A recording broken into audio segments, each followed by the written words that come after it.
परम पूज्य गुरुदेव परम वंदनीय माता जी सूक्ष्म रूप से विद्यमान हैं। नमन करता हूँ, मानव मात्र को प्रणाम करता हूँ।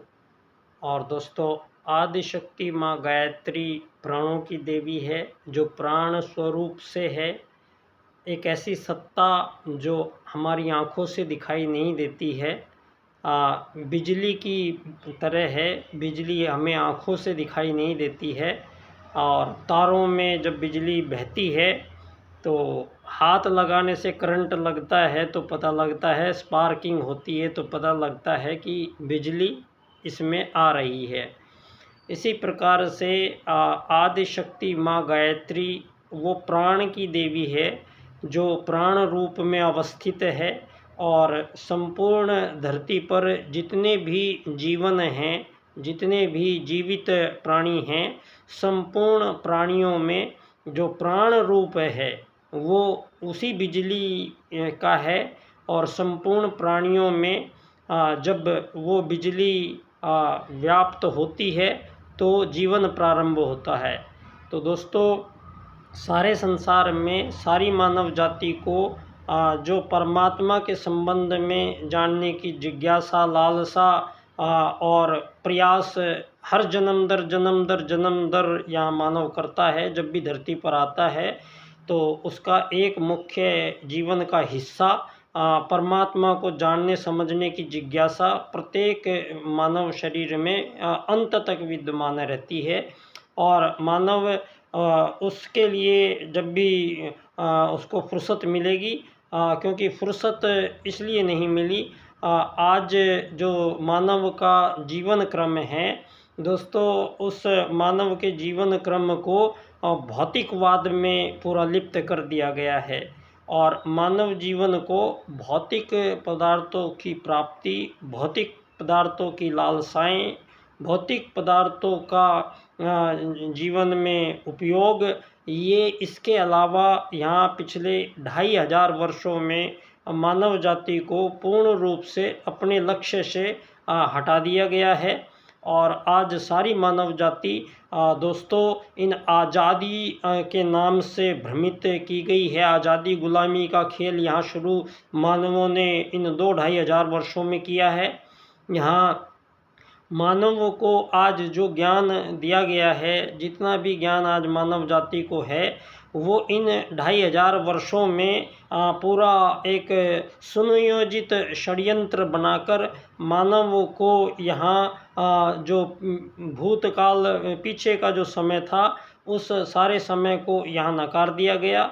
और दोस्तों, यहाँ चार्ल्सवाद, डार्विनवाद, ये ऐसे पश्चिम के ज्ञानी विज्ञानी हुए हैं जिन लोगों ने सारी मानव जाति को ये बताया है आज कि मानव का आगमन यहाँ पर पहले मछली, बंदर, कुत्ते से होता हुआ और फिर इंसान बना है।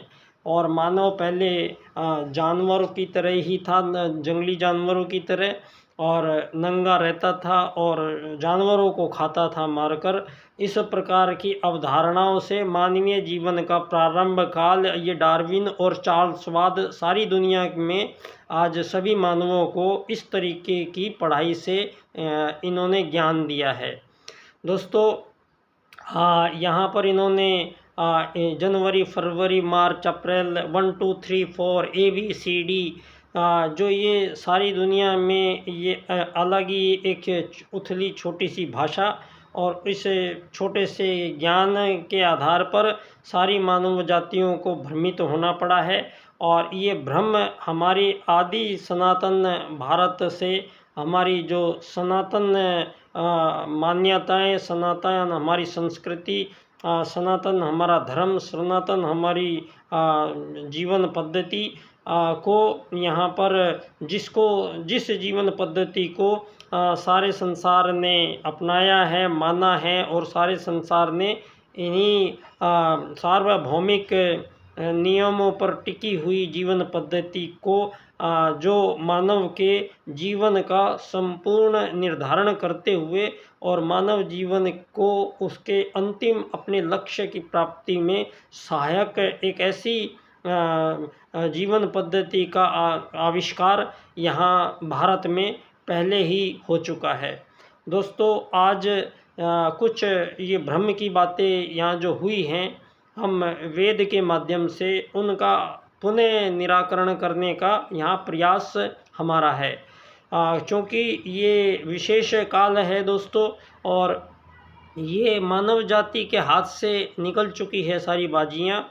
अब ये बाजियाँ परमात्मा के हाथ में पहुँच चुकी है, और ये वो भारत भूमि है जिसकी संस्कृति में यहाँ हमारी जो ठोस मान्यताएं हैं दोस्तों, वो पूर्णतया वैज्ञानिक हैं और वैज्ञानिक आधारों पर पूरी तरह खरी उतरती हुई हमारी ये सारी मान्यताएं हैं।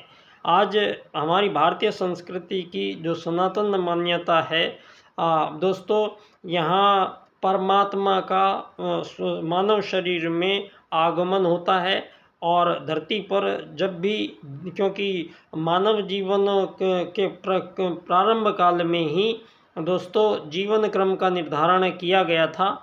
यहाँ सतयुग के माध्यम से धरती पर मानव आए थे, और सतयुग में मानव अपनी आयु 1000 वर्ष की आयु लेके आया था, और 1000 वर्ष की आयु लेके आए हुए प्रथम हमारे मानव आदि जो हमारे पिता हैं, ये अब सारे संसार के संपूर्ण देशों की जो खुदाइयाँ चल रही हैं, पुरातत्ववेताओं की आज की जो आधुनिक लेटेस्ट खोज बता रही हैं, वो भारत की ओर इशारा करते हुए यहाँ पर भारत में 20,000 वर्ष पूर्व तक के मानवों के निशान यहाँ मिल चुके हैं। और आज से 7,000 वर्ष पहले भगवान श्री राम का आगमन धरती पर हुआ था। ये आज प्रमाणित हो चुका है नासा के द्वारा। जो भगवान श्री राम द्वारा बनाया गया श्री राम सेतु पुल, आज नासा ने उसको ढूंढ लिया, और उसके जब मानचित्र पर उसकी फ़ोटो खिंच गई तो फिर पूरी दुनिया को पता लगना ही था। तो आज सारी दुनिया को ये पता लग गया है कि भारत में 7,000 वर्ष पूर्व भगवान श्री राम का आगमन हुआ था। और उस समय ना कोई अमीर था, ना कोई गरीब था, ना कोई मालिक था, ना कोई नौकर था। सभी मानव एक परिवार थे, एक कुटुंब थे। इस तरह के भावों से भगवान श्री राम के समय, ये आगमन के समय, ये ऐसी स्थितियां थी। कुछ सुर और असुर वाली जो बात आई है उसका भी हम अभी चर्चा करेंगे। दोस्तों यहाँ मानवों के बीच जो धरती पर आज विभाजन हमें दिखाई दे रहे हैं, और इतने विभाजन दिखाई दे रहे हैं जो बिल्कुल सच मालूम पड़ते हैं। आज ऐसा लगता है कि जैसे क्रिश्चियन जो लोग हैं उनको ईसा मसीह ने पैदा किया है, और सारी दुनिया में अधिक मात्रा में ये इस्लाम धर्म वाले समझते हैं, वो उनको अल्लाह ने पैदा किया है। और यहाँ हमारे जो मान्यताएं हैं वो हमें ब्रह्मा जी ने सृष्टि का निर्माण किया है। और इन सब के पीछे और भी भांति भांति के मतांतर, धर्म, संप्रदाय इतने ज़्यादा नित नए पैदा हो रहे हैं, जिस प्रकार से धरती पर मानवों के बीच आज़ादी बांटी जा रही है। दोस्तों आत्मवत सर्वभूतेषु और वसुधैव कुटुंबकम, इन दो सूत्रों से ही सृष्टि में संपूर्ण जितने भी जीव हैं, वृक्ष वनस्पति हैं, जितने भी प्राणी समुदाय हैं, उन प्राणी समुदायों को दो ही सूत्रों से परमात्मा द्वारा संचालित किया गया है। और ये दो वेद पहले ही, वेद वो है जो यहाँ मानव से पहले आए हैं। वेद वो है जो उस पर क्रिएटर की क्रिएशन करने से पहले जो सोच विचार है, जो पूरी तरीके से डायग्राम बनाया गया है। तो दोस्तों वो डायग्राम पूरे ब्रह्मांड को जिस सृष्टा ने रचा है, उसने पूरे ब्रह्मांड में इन दो सूत्रों से ही संपूर्ण संसार को चलायमान रखा है, जिनमें आत्मवत सर्वभूतेषु, ये सूत्र इतना गहन है और इतना सरल है। दोस्तों ये एक ऐसा सूत्र है जो संपूर्ण जीव जगत को बांधे हुए है। आपने यहाँ पर बहुत तरह के जीव जंतु देखे हैं, छोटे बड़े, मछली, बंदर, कुत्ते, हाथी, शेर, बकरी, चींटी, कौवा, तोता, मगरमच्छ, हाथी, शेर। यहाँ पर बहुत तरह के जो जीव जंतु आपको दिखाई देते हैं। दोस्तों आज सारी मानव जाति में इनके प्रति क्रूरता जो बढ़ रही है, ये आत्मत सर्वभूतेषु के सूत्र का पूर्णतः खंडन करता है और उसको नष्ट करता है। दोस्तों आज सारे संसार में मानव जाति जो जीव जंतुओं को ये इनको भक्षण कर रही है, इनको मार रही है, इनको खा रही है, इसका अधिकार मानव को कतई नहीं है दोस्तों। और ये इसलिए नहीं है क्योंकि ये आत्मत सर्वभूतेषु के सिद्धांत के खिलाफ है बात, ये विपरीत है बात। तो वेद सूत्र के विपरीत जो भी जाति यहाँ जीने की कोशिश करेगी, वो जाति यहाँ हमेशा के लिए समाप्त हो जाएगी दोस्तों। उसी का परिणाम रहा है कि आत्मत सर्वभूतेषु के सिद्धांत को नकारा गया और धरती पर मानवों के बीच इन 2500 वर्षों में सबसे पहले जो मानव यहाँ परिवार एक कुटुंबकम के भाव से जो संपूर्ण मानव जाति रहती थी, वो वसुधैव कुटुंबकम के भाव से आत्मत सर्वभूतेषु के सिद्धांत को मानकर तब वसुधैव कुटुंबकम की श्रेणी बनती है। धरती पे वसुधैव कुटुंबकम का जो सूत्र है, इस सूत्र को आप कोई भी जिस प्रकार से G20 में लिखा गया है, इस प्रकार से कोई भी वसुधैव कुटुंबकम लिखने का अधिकारी नहीं है। वसुधैव कुटुंबकम कहीं भी नहीं लिखा जा सकता है जब तक उससे पहले आप आत्मत सर्वभूतेषु नहीं लिखेंगे। तो परमात्मा द्वारा पहला सृजित जो सूत्र है, सबसे पहले वो लिखा जाएगा। आत्मत सर्वभूतेषु लिखिए आप, उसके बाद आप वसुधैव कुटुंबकम की बात कर सकते हैं, लिख सकते हैं, उससे पहले नहीं लिख सकते हैं। तो अब दोस्तों ये मानवों के बीच यहाँ सबसे बड़ा जो मानव के साथ मानव का छल किया गया है, वो है यहाँ पर धन आधारित जीवन पद्धति का निर्माण। दोस्तों इस बात को हमें हजारों साल बाद में हमारे ही भारत से एक ऐसे राजनेता का आगमन परम पूज्य गुरुदेव अपने साथ स्वयं एक हनुमान जी के रूप में पंडित दीनदयाल उपाध्याय जी को लेकर आए थे। उनसे 6-7 साल छोटे थे और दोनों उपाध्याय जी थे, गुरुजी भी और दीनदयाल जी भी। और आगरा मथुरा में जब गुरुजी अपनी तपोभूमि में वहाँ पर थे, तो मथुरा के पास ही चंद्रभान नंगला गांव के दीनदयाल उपाध्याय जी थे। और परम पूज्य गुरुदेव का दीनदयाल जी से मिलन ना होता ये तो संभव ही नहीं था, क्योंकि पूर्णतया ये जो बात अब मेरे सामने समक्ष स्पष्ट हुई है, ये पहले मुझे इसका ज्ञान नहीं था। अभी 3 वर्षों से मुझे गुरुजी अपने आप ही मुझे निर्देश देते रहे हैं और परम पूज्य गुरुजी देव के निर्देशन में दोस्तों मैं पिछले 25 साल से पंडित दीनदयाल उपाध्याय जी की जन्मस्थली धानक्या स्टेशन पर वहाँ मुझे गुरुजी ने आदेश किया है और मैं पंडित दीनदयाल उपाध्याय जी की जन्मस्थली पर ही यहाँ एक एकात्म मानववाद जो राजनीतिक सूत्र पंडित दीनदयाल उपाध्याय जी ने राजनीति में प्रस्तुत किया है, इसको समझने के लिए मुझे गुरुजी ने आदेश किया। दोस्तों अब ये पंडित दीनदयाल उपाध्याय जी का गुरुजी का क्या कनेक्शन है मुझे बिल्कुल नहीं पता था। और ये 3 साल पहले अचानक ही मेरे दिमाग में ये बात आई एक दिन, और मैंने ये बात एक दोस्त से प्रकट की और उस दोस्त ने फिर मुझे थोड़े से दिन 10 दिन बाद में एक चित्र भेजा उन्होंने और बोला एक ही चित्र है ये गुरुजी का और दीनदयाल जी का। ये चित्र उन्होंने मुझे भेजा और जब वो चित्र मैंने देखा जिसमें गुरुजी ऊपर पे पैड़ियों पे बैठे हुए हैं और तीसरी पीढ़ी पे जीने की पीढ़ी पे सीढ़ियों पे दीनदयाल जी बैठे हैं, और जो उनके बीच की आँखों का जो मिलन हुआ है उस चित्र में, वो चित्र मुझे बयान किया उसने। दोस्तों, ये उस समय का चित्र है जब पंडित दीनदयाल उपाध्याय जी बम्बई अधिवेशन में जाने से पूर्व और परम पूज्य गुरुदेव से विश्व राजनीति के बारे में प्रश्न करते हैं और विश्व राजनीति के सूत्र को देने का अनुरोध करते हैं। तो उस समय परम पूज्य गुरुदेव ने दीनदयाल उपाध्याय जी को आत्मत सर्वभूतेषु के सूत्र की सिद्धि राजनीति में करने का आदेश किया।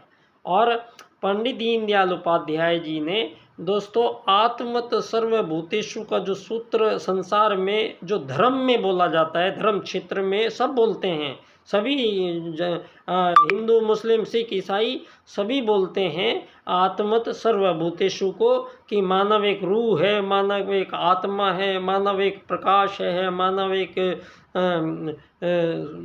आत्म सोल है। इस बात को सारी दुनिया मानती है और धार्मिक क्षेत्र को सीमित कर दिया गया है पिछले इन 2500 वर्षों में। और राजनीतिक क्षेत्र से बाहर निकलते ही जब समाज का जो क्षेत्र आता है, उस समाज के क्षेत्र में, परिवार के क्षेत्र में दोस्तों वहाँ आत्मा का प्रयोग नहीं किया गया। वहाँ पर मानव को केवल एक शरीर माना गया है और शरीरों के लिए जो यहाँ आवश्यकताएं हैं उनको संघर्ष बनाया गया है। और मानव जीवन की जो रोटी कपड़ा और मकान की जो मूलभूत आवश्यकताएं, यहाँ 84 लाख प्रकार के जीव जंतु वृक्ष वनस्पतियों को इनकी आवश्यकता होती है। और पंडित दीनदयाल उपाध्याय जी ने एक बात और कही दोस्तों कि परमात्मा ने प्रत्येक जीव को 2 अधिकार स्वतः ही सबको मिले हुए हैं। एक है निर्बाध रूप से, निशुल्क रूप से और आजीवन भोजन प्राप्ति का अधिकार। ये अधिकार जो जीव जिंदा है धरती पर, ये उसका हक है, बराबर हक है कि वो अपने भोजन की प्राप्ति निरंतर होती रहेगी। ये परमात्मा का वरदान है और इस वरदान को सब जीवों ने सिरोधार्य किया है।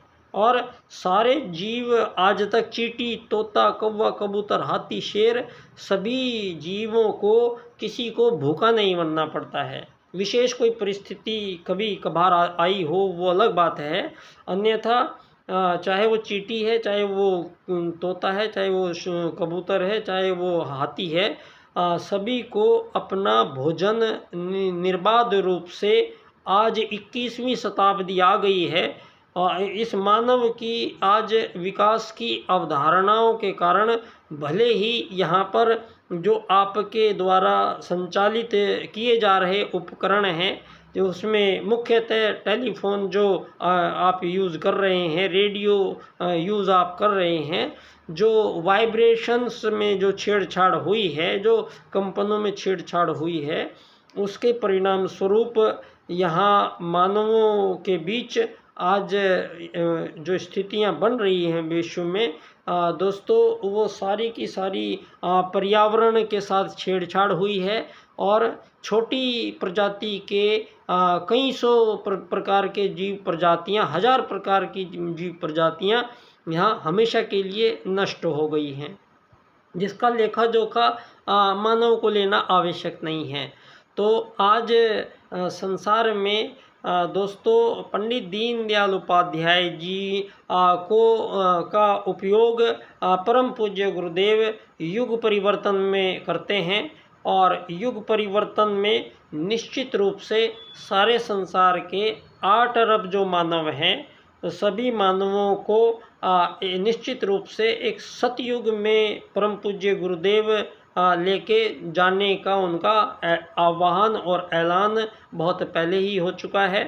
और परम पूज्य गुरुदेव दोस्तों यहाँ प्रज्ञावतार रूप के रूप में स्वयं महाकाल हमारे बीच आकर, और वो भगवान राम की आई हुई परंपरा से पहले दोस्तों यहाँ पर 8 बार, यहाँ 9 बार परमात्मा पहले आ चुके हैं, और फिर 8 बार आए, 9वीं बार भगवान श्री राम आए, और 10वीं बार यहाँ पर भगवान श्री कृष्ण आए, और 11वीं बार यहाँ पर परम पूज्य गुरुदेव स्वयं प्रज्ञावतार के रूप में आए, और जिन्होंने सारे युग को बदलने का आह्वान किया है। अब इस युग परिवर्तन में दोस्तों जो स्पष्ट रूप से इन 2 वर्षों के अंदर 24 से और 26 के बीच में ये काल परम पूज्य गुरुदेव ने बड़ा ही विशेष बताया है, और ये हमारा सौभाग्य है कि इस काल में आज हम धरती पर जिंदा हैं, और अपने लक्ष्य को प्राप्त करने का जो हमें पूरी रूपरेखा परम पूज्य गुरुदेव ने युग निर्माण योजना के माध्यम से सारे संसार में संचालित है, ये वक्त आ गया है। अब विशेष यहाँ पर तीव्रता के साथ कुछ ऐसे परिवर्तन होने जा रहे हैं धरती पर, वो चाहे प्राकृतिक रूप से आपदाएं विपदाएं भी भयंकरतम रूप धारण करेंगी, और यहाँ पर जो मानवों के बीच ये युद्ध चल रहे हैं धरती पर आज़ादियों के, इनका भी संपूर्ण समापन करने का समय है। तो उसके समापन से पहले एक ऐसा युद्ध की चिंगारी के लक्षण दिखाई दे रहे हैं, जिसमें काफ़ी मानव जाति की हानि इन 2 सालों में होनी है। और यहाँ पर मानवों के बीच दोस्तों मानव जाति जो चिंता की जा रही है कि यहाँ पर संपूर्ण जीव जातियाँ अगर परमाणु बम चलते हैं तो सब कुछ नष्ट हो जाएगा। तो ये निश्चित रूप से आज ऐसी परिस्थितियाँ आप सब लोगों के सम्मुख बन चुकी हैं, और उधर अमेरिका, ईरान और रूस और यूक्रेन और इज़राइल, ईरान, ये जो युद्ध चल ही रहे हैं अभी, इनके बीच में तैनातियां कल के समय में अमेरिका ने विशेष अपने परमाणु दस्ते को वहां भेजा है। अब जो परिस्थितियां बन रही है वो सारी पुनः तृतीय अंतिम विश्व युद्ध की बन रही है। तो ऐसे में अब जो यहाँ महाकाल का जो निर्णय है वो भी अप्लाई होना है। तो इम्प्लीमेंट करने के लिए जो ये युग निर्माण सैनिक पैदा किए गए हैं धरती पे, ये युग निर्माण सैनिक जो हैं वो प्रत्येक क्षेत्र में आपको नज़र आएंगे। दोस्तों यहाँ ठीक बात है, परम पूज्य गुरुदेव ने गायत्री माला का जाप हमें कहा है आत्मशुद्धि के लिए, आत्मनिर्माण का काम कहा है हमें स्वयं के विकास के लिए। परम पूज्य गुरुदेव ने यज्ञ करने के लिए कहा है, जो सर्वश्रेष्ठ क्रम है, जो धरती के प्रथम आगमन जो मानव का भारत में हुआ था वो मनु थे, और मनु का पहला परिवार आर्यों का परिवार कहलाया।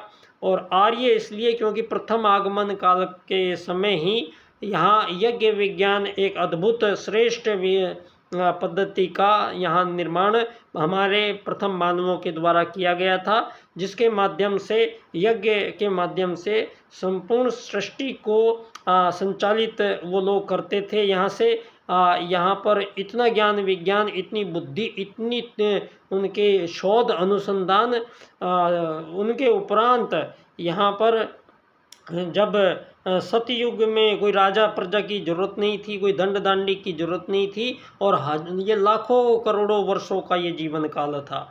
और उसके बाद में यहाँ पर दोस्तों प्रथम बार जब यहाँ किसी नीति की आवश्यकता महसूस हुई तो हमारे ही आर्य जो प्रथम मानव थे उन्होंने आपस में प्रथम राजनीति के निर्माण की आवश्यकता महसूस हुई। और आर्यों, क्योंकि दुनिया में सिर्फ आर्य ही थे और कोई कहीं कुछ नहीं था, प्रथम मानव ही भारत में जन्मे थे, और प्रथम मानव का जो परिवार था वो आर्यों का परिवार था, और वो सर्वश्रेष्ठ मानव आए थे धरती पे। कोई बंदर चूहे बिल्ली से बन के मानव नहीं आया है धरती पर। और यहाँ पर वेदवाणी से संचालित वो आत्माएं आई हैं जो परमात्मा का ही हिस्सा है, ये उनको पता था। सतयुग में सत्य चारों तरफ था। सत्य जब होता है तो हमारी इस बुद्धि का जागरण होने से इसको उपयोग में लिया जाता है। आज तक मानव जाति ने इतना ज्ञान विज्ञान धरती पर हो गया है, लेकिन हमारी बुद्धि का 6-7% से ज़्यादा हिस्सा ये काम आया ही नहीं है कभी। इस बुद्धि का कभी उपयोग मानव ने लेने नहीं दिया। ये केवल 6-7% उपयोग में आया है। कारण है मानव को दिए गए जीवन के ये कृत्रिम रूप से विभाजन, ये अमीर के रूप में, ये गरीब के रूप में। सबसे बड़ा छल मानव का धरती पर है। पंडित दीनदयाल उपाध्याय जी के अपने अर्थायाम के राजनीतिक सूत्र से इसको स्पष्ट करते हैं और कहते हैं जो हमारी सनातन भारतीय संस्कृति में मानव से कोई वस्तु विनिमय अगर करता है या मानव से कोई सेवा सहायता लेता है तो बदले में कोई किसी को रुपया पैसा सोना चांदी देगा, डॉलर देगा, ये कोई विधान इस संपूर्ण सृष्टि में नहीं है। संपूर्ण सृष्टि में मानव एक दूसरे को यहाँ पर सहयोग, सहवर्ती, सेवा, यहाँ पर मानव एक दूसरे को आत्मत सर्वभूतेषु, जो आत्मा मेरे अंदर है, जो मैं हूँ वही वो है, तो अक्ष है, तो सभी मानव एक ही हैं। तो उनके बीच में दोस्तों धर्म अर्थ काम मोक्ष, ये 4 जो हमारी लक्ष्य हैं मानव के, ये आदि काल से ही यहाँ मानव के प्रथम आगमन काल से ही प्रकट हुए हैं। और जब आर्यों के बीच दोस्तों बाद में आवश्यकता इसलिए पड़ी, सतयुग के पश्चात यहाँ मानवों ने राजसिक और तामसिक आहार ग्रहण करना शुरू किया। कुछ प्रकृति ऐसी बनी यहाँ पर, कुछ राजसिक और तामसिक प्रकृति के आहार यहाँ मानव ने ग्रहण जैसे ही शुरू किए, वैसे ही उनकी बुद्धि सत्व से हटी और जो उसकी रेंज थी वो रेंज कम हुई। और यहाँ जो भौतिक जगत है, ये जो भौतिक जगत और मानव को जो इच्छाएं, कामनाएं, वासनाएं, लालसाएं हैं, इनकी पूर्ति के लिए जो यहाँ पर हमारे प्रथम मानव जो हमारे आदि पूर्वज आए हैं, उन्होंने मानव को पहले ही ये घोषणा हुई है, मानव एक शरीर नहीं है, मानव एक आत्मा है। तो आत्मा मानकर ही दूसरी आत्मा से व्यवहार करना है। इसी प्रकार से यहाँ पर सतयुग काल चला, बहुत लंबा काल चला, और उसी काल में संपूर्ण ब्रह्मांड का मानव से संबंध ये यहाँ पर हुए। और वो प्रथम मानव इतने विज्ञान आपका जो अभी जहाँ क्वांटम पे भी पहुँचा होगा, वो दोस्तों आपसे 1000 लाखों करोड़ों गुना आगे का विज्ञान यहाँ पूरा विधान रच के गए थे। यहाँ हमारे वेदों का 10% भाग ही आज उपलब्ध हो पाया है। 90% भाग वेदों का पहले ही नष्ट हो चुका है। और हमारे नालंदा और तक्षशिला में हमारे आदि पूर्वजों का सारा ज्ञान स्वाहा इन लोगों ने किया है। ये हमारा सौभाग्य है, ये हमारे पावन इस धरा पर उस परमात्म सत्ता का वो आवाहन यहाँ पर पुनः प्रकट हुआ। दोस्तों इस कलयुग में आपके बीच में यहाँ पर एक ऐसा तपस्वी पैदा हुआ जिसने सतयुग काल की और से आज तक की जितनी भी ऋषियों ने विज्ञान के प्रयोग यहाँ अपने किए थे तप में, उन सब को जो भुला दिया गया था, वो सारी की सारी साधनाएं परम पूज्य गुरुदेव ने यहाँ स्वयं की हैं, अपने शरीर से की हैं। और सारी साधनाओं के करने के बाद में जो उनके रिजल्ट आए हैं, उस रिजल्ट के रूप में परम पूज्य गुरुदेव ने पूरा युग साहित्य आपको दे चुके हैं।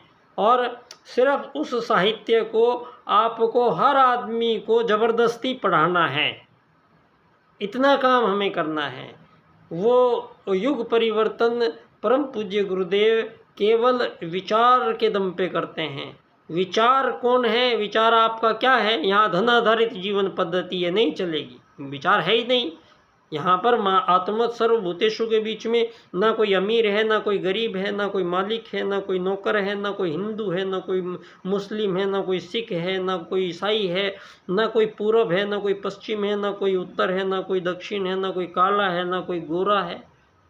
यहाँ पर ये विभेद मानवों के बीच में हो ही नहीं सकते थे, और इससे हमें हजार वर्षों से हाँका जा रहा है। तो युग किसको कहते हैं? युग कहते हैं हजारों साल में जो मानवीय त्रुटियां गलतियां हुई हैं, उन सब मानवीय त्रुटियों गलतियों को सबको एक साथ सुधारने का जो पराक्रम है, वही युग परिवर्तन है। और इस युग परिवर्तन में स्पष्ट कर लीजिए सब लोग, इसमें एक भाग है आत्मत सर्वभूतेषु का, जिस सूत्र को इस बार राजनीति में स्थापित करते हैं प्रथम शिष्य पंडित दीनदयाल उपाध्याय जी, और अर्थायाम के सूत्र से करते हैं, जहां आपके धन आधारित जीवन पद्धति को दीनदयाल जी नकारते हैं और मानवों के बदले यहाँ हजारों सालों से सामानों का आदान प्रदान, एक दूसरे से सेवा सहायता ली जाती रही है सनातन भारत में, लेकिन यहाँ कुछ लेन देन का क्रम नहीं था। ये लेन देन का जो सिस्टम है, ये है पूंजीवाद, और ये पूंजीवाद किसने जन्मा है? ये पश्चिम ने जन्मा है। और इस पश्चिम ने सारी दुनिया में मानवों को, जितने भी आज़ाद देश हैं, कोई आज़ाद हो तो सकता नहीं है मानव जाति में, इसके बावजूद यहाँ आपस में युद्ध चल रहे हैं और ज़बरदस्ती धरती पे अवैध अतिक्रमण करके एक सीमा रेखाएं खींची जा रही हैं, और इन सीमा रेखाओं में मानवों को बकरी के जैसे भर दिया जाता है, और इन बकरियों के अंदर ये अमीर गरीब जाति पाति ऊंच नीच सारे संसार में फैला पड़ा है।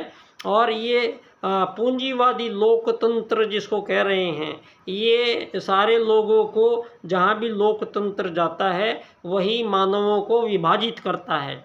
जिस देश में भी लोकतंत्र की स्थापना होगी, पहले वहाँ 2-3 तरह की राजनीतिक पार्टियाँ खुलेंगे दफ्तर उनके, और वो राजनीतिक पार्टियाँ हर मानवों को बांट लेती हैं, अपने अपने पक्ष में कर लेते हैं, और हर 4-5 साल बाद में ये चुनावों के रूप में एक भ्रम पैदा किया गया। और इस भ्रम में इतना ही है कि ये अलग अलग जो अमीर लोग हैं, धनपति लोग हैं, ये धनपति लोग उन पार्टियों में अलग अलग बैठ गए हैं, और एक बार उसकी जीत होती है तो वो पार्टी अपने लोगों को सुविधाएं देती हैं और दूसरे लोगों का दमन करती हैं। ये लोकतंत्र की परिभाषा है सारे संसार में। और आज़ाद देश कोई इसलिए नहीं है क्योंकि किसी भी आज़ाद देश का प्रधानमंत्री, राष्ट्रपति या कोई गवर्नर यहाँ पर अपने देश का जो कह रहे हो आप उसको, हमारे देश का रुपया है, हमारे देश का ये पैसा है, ये जो पैसे आपके देश के आप छाप रहे हो, इन पैसों की कीमत तय करने का अधिकार आपके पास नहीं है, किसी भी देश के पास नहीं है। ये आर्थिक वैश्वीकरणवाद कहते हैं इसको। इसका सारी दुनिया के आज़ाद देशों में कितना बड़ा छल है, ये 2 बातें प्रकट करती हैं। एक, आपको आपके देश का जो धन है, रुपया है, पैसा जो छाप रहे हो आप, उस पैसे की कीमत तय करने का अधिकार आपको है नहीं, तो आज़ादी नहीं। जब आपके सब घूम फिर के सारी दुनिया चल रही है धन आधारित जीवन पद्धति में, और आप आज़ाद देश हैं, और आज़ाद देश में आप अपनी आज़ाद मुद्रा छाप रहे हैं, आज़ाद पैसा बना रहे हैं, लेकिन इस आज़ाद पैसे की कीमत तय करने का अधिकार अगर आपको नहीं है, तो सारा का सारा बेईमानी होता है, कोई आज़ादी नहीं है। तो सारी दुनिया में सभी आज़ाद देशों से इन लोगों ने, जो ये आज़ादी बांटने वाले लोग बैठे हैं, ये सर्टिफिकेट देने वाले लोग, इन्होंने पहले ये लिखवा लिया था कि आपका देश चाहे कोई सी भी पार्टी आती रहे जाती रहे, लेकिन आर्थिक वैश्वीकरणवाद से ही चलना पड़ेगा। इस प्रकार से सारे संसार को इन लोगों ने धन आधारित जीवन पद्धति से संचालित करने में कामयाबी हासिल की और मानवों को आज जो भी ये भ्रम दिए गए हैं दोस्तों, इन सब का अब निराकरण करने का समय आ गया है। क्योंकि आज प्रथम आर्यों के बीच जब प्रथम राजनीति स्थापित हुई थी, उसी समय आर्यों ने 3 चुनाव किए थे आपस में। पहला चुनाव था धर्म या अधर्म में से एक का चुनाव। तो उस समय धर्म का चुनाव किया गया था आर्यों द्वारा और धर्म से चलेगा मानव जाति। और दूसरा क्या था, राजकता चाहिए या अराजकता चाहिए। अराजकता से तो कोई कुछ भी करेगा। तो आर्यों ने कहा फिर हमें राजकता चाहिए, नियम चाहिए, हमें नियमों से चलना पड़ेगा। तो राजकता से चलेंगे। तीसरा, आपको नीति से चलना है या अनीति से चलना है। तो श्रेष्ठ जाति है मानव जाति, आर्यों ने नीति से चलने का है। तो इन तीनों को मिलाया गया।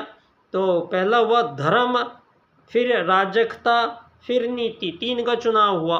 तो तीनों क्या हुआ, धर्म आधारित राजकता से नीति की प्राप्ति होगी। तो ये हुई प्रथम राजनीति।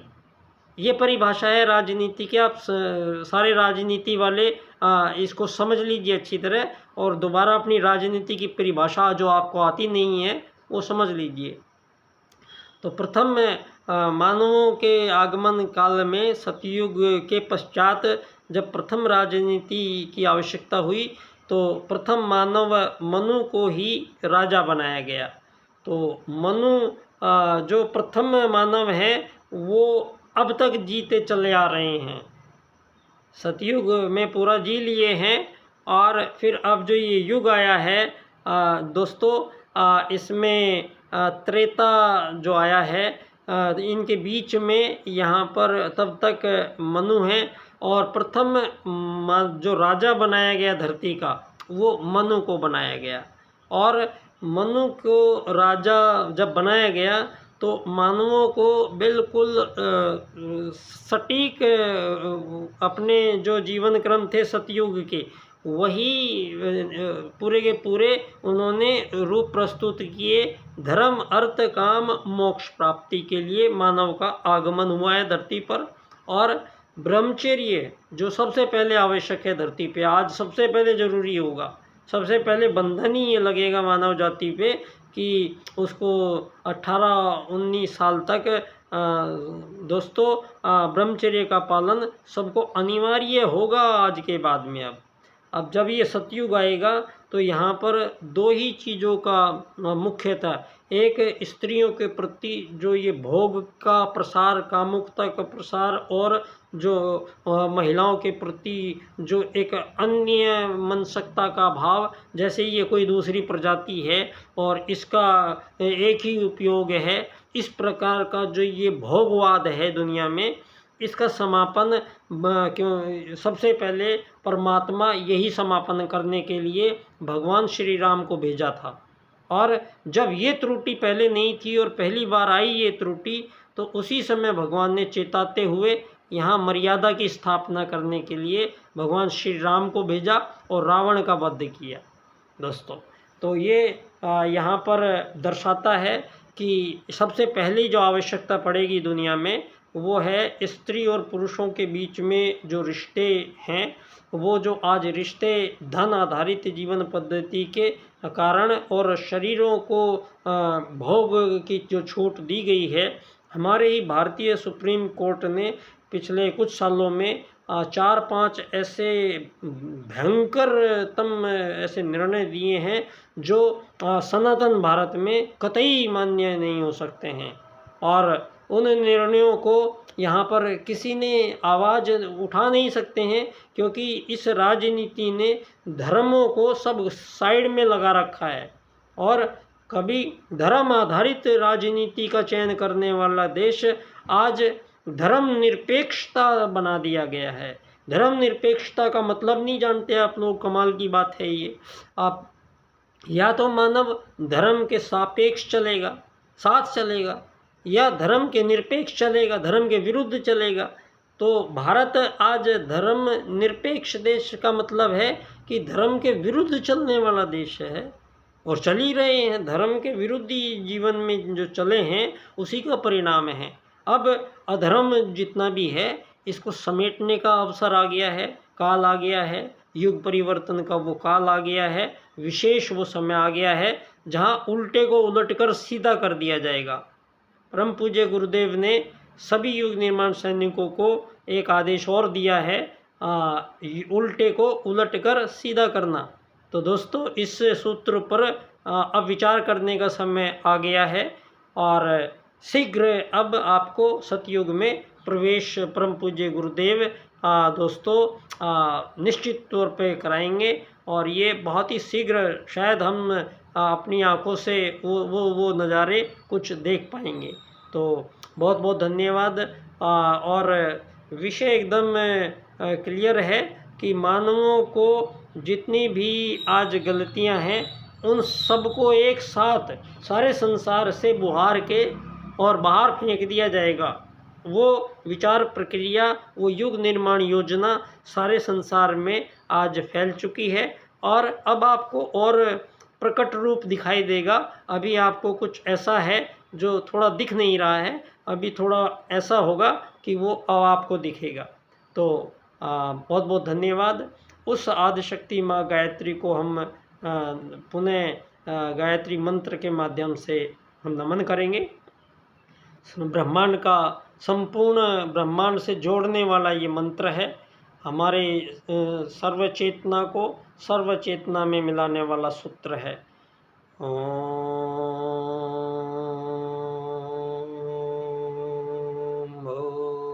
भूर्भुवः स्वः तत्सवितुर्वरेण्यं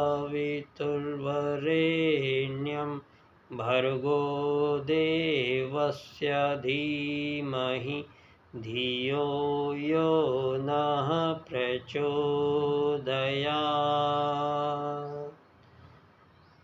ओम गुरुर्ब्रह्मा गुरुर्विष्णु गुरुरेव महेश्वर गुरुर्साक्षात् परब्रह्म तस्मै श्री गुरुवे नमः।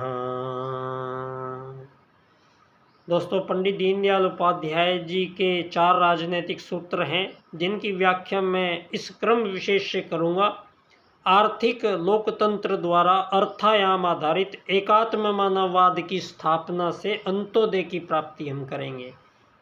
तो यही सूत्र दोस्तों, ये 4 सूत्र हैं इनके। ये 4 सूत्र को इस क्रम से इनकी व्याख्या आप करेंगे तो आपके सामने सारा का सारा स्पष्ट हो जाएगी बात।